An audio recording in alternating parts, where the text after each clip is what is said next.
I am Ferdinand Marcos, and I am the President of the Republic of the Philippines. I stand today on behalf of 110 million Filipinos. Sa pamumuno ni Pangulong Ferdinand R. Marcos Jr., nakakuha ng very satisfactory rating ang Office of the President sa 2024 Agency Performance Review ng Department of Budget and Management.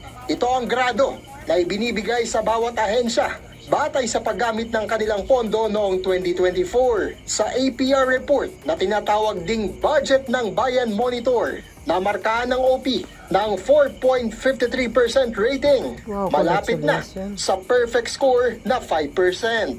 Umabot sa 97% ang kanilang disbursement rate o nailabas na pondo o katumbas ng 9.4 billion pesos mula sa kabuuang 2024 budget na 12.4 billion pesos. Nasa 78.2% naman ang total obligated funds o mga pondong nailaan sa mga programa at proyekto, habang 21.8% ang unobligated.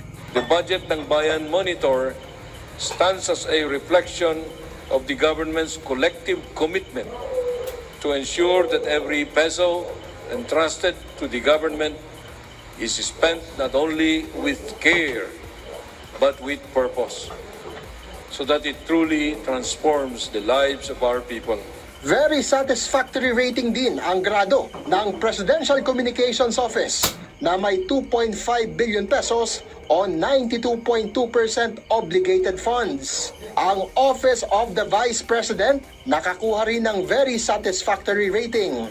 Sa harap naman ng anomalya sa flood control projects, satisfactory o pasado pa rin ang grado ng Department of Public Works and Highways. Sa budget na 1.402 trillion pesos, 60.7% o 750 billion pesos ang naidisburse. 1.236 trillion pesos ang obligated, habang 165 billion pesos ang unobligated o walang alokasyon at hindi nagastos. May pinakamababa namang unobligated funds by percentage ang Department of Social Welfare and Development. Sumunod ang Department of the Interior and Local Government, Department of Energy, Department of Science and Technology, at Department of Education. Para maiwasan ang mga anomalya at irregularidad, ipagpapatuloy ni Budget Secretary Amenah Pangandaman ang personal na pagbabantay sa malalaking proyekto ng gobyerno, lalo na sa flood control at sa transportasyon. Personal na din po natin na ininspeksyon dahil hindi naman nakikita lang sa papel ang tunay na nangyayari sa ating mga proyekto. At nais po talaga natin sa DBM na bawat budget ay mauwi sa inaasahang resulta at magatid ito ng maginhawang buhay para sa ating mga kababayan. Oh, narinig nyo yon? Nakita nyo? Ganon. Pag magaling ang pinuno ng bansa, which is ang Pangulo, ganyan ang resulta. Oh, 'di ba? Although no, na may issue ang DPWH dahil dito sa kagagawa ng mga salot ng mga contractors at sa mga kasabwat ng mga opisyalis ng DPWH sa baba. Hindi naman lahat, no? So ngayon pinagbuntunan si Secretary Bunuan, ano? So kung nakita nyo naman, still pa din ang DPWH maganda naman.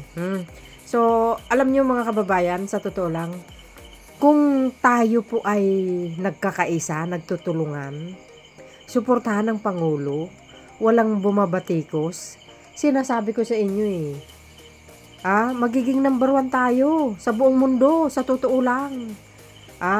So, dahil dyan, sa flood control na yan, ay gagawa ng paraan ng Marcos administration. Of course, ay yan po ay tuloy-tuloy pa rin ang pagpapagawa ng flood control. Of course, kailangan yung mga contractors na mga bago bantayan, solido ang mga materials, hindi substandards kasi kawawa ang mga mamayang Pilipino. 'Di ba? Kasi nalalagay sila sa alanganin. Kaya congratulations sa mga kababayan, sa mga sa bawat ahensya ng pamahalaan, sa mga, siyempre, yung mga namumuno, of course, congratulations po sa inyo, biro nyo yun. Hindi basta-basta ang magiging sekretary, mga kababayan. Pag pulpul ang utak mo, sigurado yan. Ha? Hindi ganyan kataas ang ratings mo.